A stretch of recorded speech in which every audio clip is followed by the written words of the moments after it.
రామ్ గారు నిర్వహిస్తున్న happy money visualisation 2.0 లో మీరు జాయిన్ అవ్వాలనుకుంటున్నారా? కింద నంబర్లని సంప్రదించండి. నమస్తే శశికాంత్ గారు. ఉషా గారు, ఎప్పుడైతే ఒక రిలేషన్లో ఇద్దరు వ్యక్తులు ఉంటూ ఉంటారో కొన్ని రోజులు ట్రావెల్ చేసిన తర్వాత నేను అమ్మాయి యాంగిల్ నుంచి మాట్లాడుతూ ఉన్నాను. మేబీ ఫినాన్షియల్ పరంగా డిపెండ్ అయ్యి కొన్ని సందర్భాలు చూస్తూ ఉంటుంటాం, లేదంటే వాళ్ళ అవసరాల కోసం మాత్రమే డిపెండ్ అయ్యి కొన్ని చూస్తూ ఉంటుంటాం. కొన్నిసార్లు ఇద్దరికి సఖ్యత కుదరక లేదు అని అమ్మాయి నో చెప్పడం జరుగుతుంటుంది. కారణాలు ఏవైనా తనకి ఇబ్బందికరంగా ఉన్నాయి, నాకు సెట్ అవ్వదు అనుకున్నప్పుడు నో చెప్పే అవకాశం ఖచ్చితంగా ఉందని మనం చెప్తాం.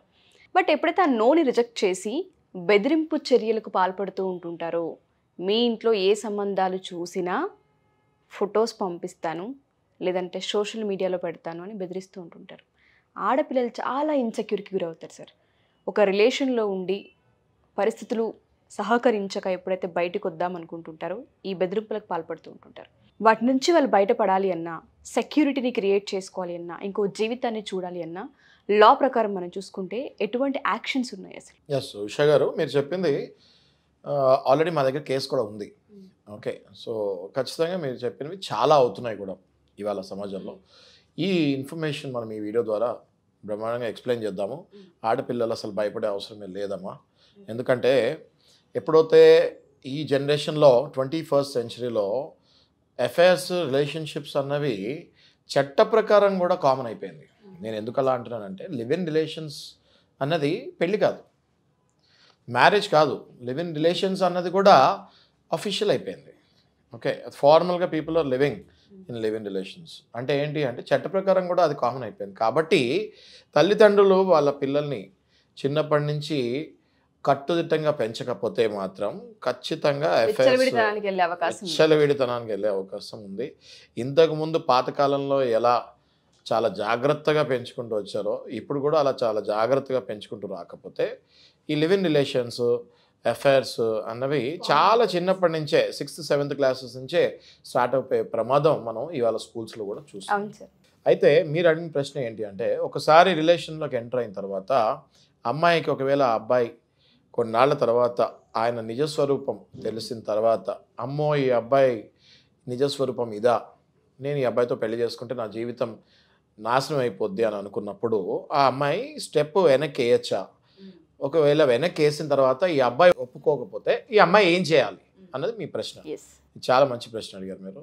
ఇలాంటి పరిస్థితుల్లో జనరల్గా ఏం జరుగుతుంది అంటే, స్టార్టింగ్ ఇన్ఫాచ్యురేషన్ ఉంటుంది ఉషా గారు. టీనేజర్స్ హార్మోనల్ ఎఫెక్షన్స్ వల్ల ఇన్ఫాచ్యురేషన్ స్టార్ట్ అవుతాయి. అబ్బాయి అమ్మాయి మధ్య ఏ అమ్మాయిని చూసినా లేకపోతే ఏ అబ్బాయిని చూసినా మొట్టమొదటిగా కలిసిన పేర్స్ అన్నీ కూడా లవర్స్ అనుకుంటారు వాళ్ళు.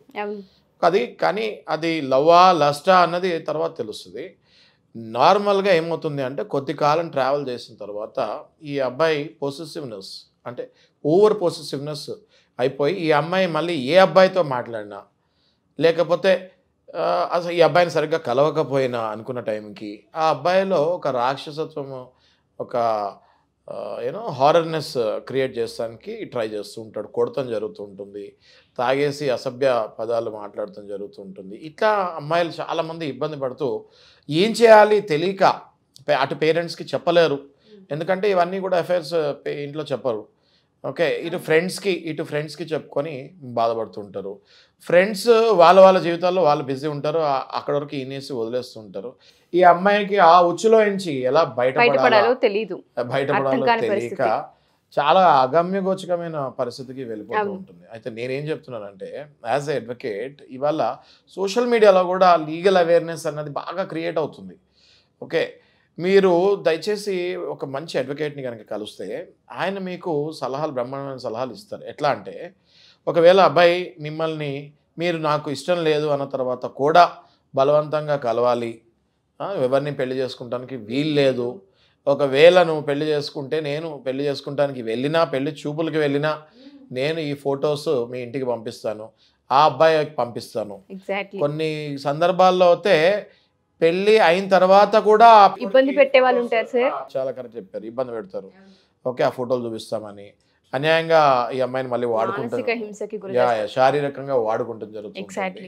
ఇట్లాంటప్పుడు అమ్మాయిలు ఒక్కసారి ఆ బాక్స్ ఏదైతే కుక్కూన్ లాంటి బాక్స్లో వాళ్ళ మైండ్ ఉంటుంది, ఆ బాక్స్ని బద్దలై బయటకు రావాలి. మహా అయితే ఏమవుతుంది, మీరు ఒకరికో ఇద్దరికో చెప్పాల్సి వస్తుంది. అంతేగాని మీరు జీవితాంతం సఫర్ అయ్యే అవసరం అయితే ఉండదు. ఎగ్జాక్ట్లీ, పార్ట్నర్కి నిజం చెప్పుకోవాల్సిన అవసరం ఎంతైనా ఉంది. Yes, absolutely. తెలియక మీరు తప్పు చేసి ఎవరితో అయినా రిలేషన్లోకి వెళ్ళి అది కరెక్ట్ రిలేషన్ కాదు, అబ్బాయి మంచోడు కాదు అన్నప్పుడు, ఆ అబ్బాయి బ్లాక్మెయిల్ చేస్తున్నప్పుడు ఖచ్చితంగా ఒక అడ్వకేట్ని సంప్రదించి ఆ అడ్వకేట్ ద్వారా ఆ అబ్బాయికి ఫోన్ చేయించి ఈ అడ్వకేట్ తోటి ఒకవేళ నువ్వు ఇలానే కంటిన్యూ చేస్తే నీ మీద ఎలాంటి సెక్షన్స్ వేయచ్చు, ఓకే, ఒకటి బ్లాక్మెయిలింగ్, ఒకటి ఎక్స్టార్షన్, ఒకటి స్టాకింగ్, ఇలాంటివి ఐపీసీలో దగ్గర దగ్గర ఇలాంటి పనులు చేసే వాళ్ళకి 5 నుంచి 6 సెక్షన్స్ వరకు వాళ్ళపైన వేసి 3 ఏళ్ళ నుంచి 7 ఏళ్ళు శిక్ష పడే అవకాశం ఖచ్చితంగా ఉంటుంది. రేపు కూడా జరిగేది ఇలాగే. అంటే ఒకసారి ఆ అబ్బాయి ఇష్టం లేదు నాకు అన్నాక కూడా ఆ అబ్బాయి ఆ అమ్మాయిని పిలిచి ఫిజికల్ రిలేషన్లో ఫోర్స్ఫుల్గా భయపడించి దిగినప్పుడు దాన్ని సెక్షన్ 376 కింద రేప్ కేసు కిందకి 100% ఫైల్ చేయొచ్చు. ఆ అబ్బాయిని ఇట్లాంటి రేప్ కేసెస్లో అయితే ఇమ్మీడియట్గా జైల్లో వేస్తడం జరుగుతుంది. ఆ బెయిల్ కూడా 40 డేస్ 50 డేస్ వరకు రాదు. కాబట్టి అమ్మాయిలు ఇవన్నీ తెలుసుకోవాలి. ఎగ్జాక్ట్లీ, ఈ అవేర్నెస్ కావాలి సార్. లా అవేర్నెస్ అనేది తెలియకనే చాలా మంది జీవితంలో ఒక్క అడుగు ముందుకు వేయడానికి ఆలోచిస్తుంటుంటారు. ఏదో సిటీలకు వస్తారు, సెటిల్ అవ్వాలి అనుకుంటుంటారు, మంచి మంచి జాబ్లలో ఉంటారు, ఓ పరిచయం ఏర్పడుతూ ఉంటుంది, ఏదో చిన్న మిస్టేక్ కావచ్చు, లేదంటే ఇద్దరికి భేదాభిప్రాయాలు కావచ్చు కలుగుతూ ఉంటాయి. నో చెప్పినప్పుడు అది అవతల వ్యక్తి రిజెక్ట్ చేసే ప్రాసెస్లో మానసికంగా బాధపడుతూ ఉంటుంటారు, పేరెంట్స్ని ఇబ్బందికి గురి చేస్తుంటుంటారు. నెక్స్ట్ మ్యాచ్ అప్రోచ్ అవ్వాలి అంటే ఎక్కడ లేని ఇన్సెక్యూరిటీస్ వస్తుంటుంటాయి. మీరు ఇందాక ఒక పాయింట్ చెప్పారు, నిజాయితీగా ఫస్ట్ ఓపెన్ అయిపోయేంత ఉత్తమం ఇంకొకటి లేదు. సిచ్యుయేషన్ ఇది జరిగింది, నాకు ఈ సందర్భం వచ్చిందని బయటకు వచ్చానన్న ఆ విషయాన్ని ఎక్స్ప్లెయిన్ చేయగలగాలన్నారు. అది నిజంగా సార్, అది చాలా బలాన్ని ఇస్తుంటుంది ఆడపిల్లకి కనుక ఓపెన్ అవ్వగలిగితే అటువైపు. కరెక్ట్ అండి. ఎందుకంటే ఉషా గారు, మనం ఈ మధ్యకాలం చూస్తూ ఉంటే మా దగ్గరికి వచ్చే కేసుల్లో తరచుగా పెళ్ళి అయిన తర్వాత ఎన్ని కేసులు వస్తున్నాయో పెళ్ళి కాకముందు కూడా అన్ని కేసులు వస్తున్నాయి. ఇది ఒక ట్రెండ్ మేము యాజ్ అడ్వకేట్స్ అబ్జర్వ్ చేస్తున్నాము. ఇంతకుముందు పెళ్ళిళ్ళు అయిన తర్వాత గొడవలు వినేవాళ్ళము. ఇప్పుడు ట్రెండ్ చూసుకుంటే, గ్రాఫ్ కనుక చూసుకుంటే, పెళ్ళి కాకముందు వచ్చే కేసులు కూడా విపరీతంగా అవుతున్నాయి. అంటే పెళ్ళి కాకముందే అబ్బాయి అమ్మాయి పట్ల క్రూయాలిటీ, హింసిస్తాము, కొడతాము, అసభ్య పదజాలం వాడతాము, ఇట్లా బలవంతమైన రిలేషన్, ఫిజికల్ రిలేషన్లోకి ఇన్వాల్వ్ అవుతాము. ఇట్లాంటి కేసెస్ ఈ మధ్య గ్రాఫ్ చూస్తే విపరీతంగా పెరిగింది. దానికి రీజన్ ఏంటి అంటే, ఈ లివ్ ఇన్ రిలేషన్ ఎప్పుడైతే కామన్ అయిపోయిందో, ఎప్పుడైతే చట్ట ప్రకారం కూడా పర్వాలేదు అన్న భావన వచ్చేసిందో సమాజంలోకి, ఎఫ్ఐఆర్ అనేది కంపల్సరీ అయిపోయింది. అంటే పెళ్లి చేసుకున్న తర్వాతనే ఫిజికల్ రిలేషన్ దిగాలి అన్నది చాలా దూరం అయిపోయింది. ఎఫ్ఐఆర్ అన్నది కామన్ అయిపో వల్ల పెళ్ళికి ముందే, పెళ్ళి తర్వాత జరగాల్సిన గొడవల కంటే ఎక్కువ గొడవలు పెళ్ళికి ముందే జరుగుతున్నాయి. అయితే పెళ్ళికి ముందే జరుగుతాయి కాబట్టి అమ్మాయిలు ఎవరికి చెప్పుకోలేక ఇబ్బంది పడుతున్నారు. కానీ నేను అనేది ఏంటంటే, తల్లిదండ్రులకి 99% ఓపెన్ అప్ అవ్వాలి. లేదు నాకు చాలా భయము అన్నప్పుడు అట్లీస్ట్ మా అలాంటి మంచి అడ్వకేట్స్ దగ్గరికి వచ్చి కలిస్తే తప్పకుండా ఆ అబ్బాయితోటి మాట్లాడి మందలిచ్చి మీ జీవితం నుంచి బయటకు పంపించేస్తాము. లేదా ఖచ్చితంగా ఆయన మీద క్రిమినల్ యాక్షన్ తీసుకుంటాము.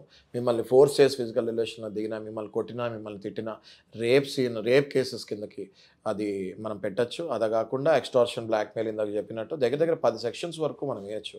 సో అమ్మాయిలు 1% కూడా భయపడకుండా మమ్మల్ని అప్రోచ్ అవ్వచ్చు. తప్పకుండా సార్, మంచి అవేర్నెస్ వీడియో ఇది. చాలామంది ఆడపిల్లలకి ఇది హోప్ని క్రియేట్ చేస్తూ ఉంటుంది. ఎవరైనా సరే మా ఈ వీడియో చూసిన తర్వాత మీరు కనుక ఇటువంటి రిలేషన్లో ఉండి ప్రజెంట్ ఇబ్బంది పడుతూ బెదిరింపులకు గురి అవుతూ మీరు కనుక ఉంటే కింద స్క్రోల్ కాంటాక్ట్ చేయొచ్చు. శశికాంత్ గారికి మీకు పూర్తి వివరాలు అందిస్తారు.